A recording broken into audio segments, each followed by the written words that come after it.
Hi, this is a quick guide on how to use Flowscape's feature flow planner.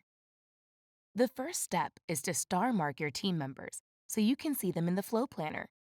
This is best done in the search field. Click on Search in the tab bar.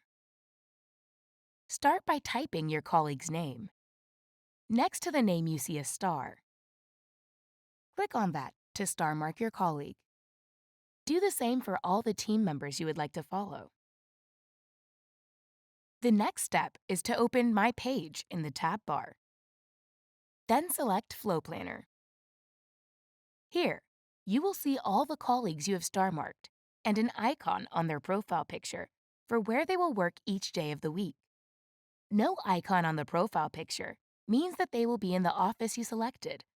An office building with a plus means they will be in another office. An icon with a house means they will work remotely. And a palm tree means they're off work. Now I can start planning my week with my colleagues. Start by marking the days you will not be in the office. On Monday and Wednesday, I plan to work from home, so I click on the plus icon for Monday. Select Remote and press Save.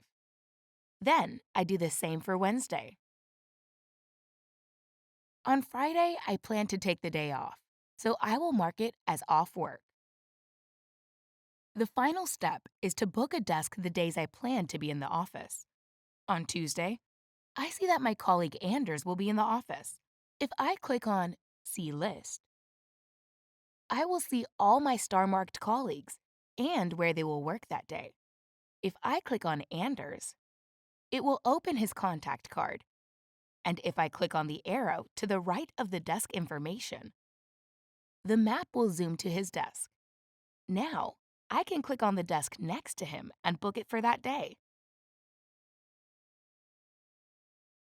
When I go back to Flow Planner, I see that Tuesday is marked as office since I booked a desk for that day.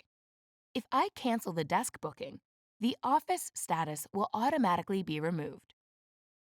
I also plan to be in the office on Thursday, but then I don't need to book a desk. However, I will be in the office, so I will select Office Status. I'm now done planning my week in the office. Thank you for listening.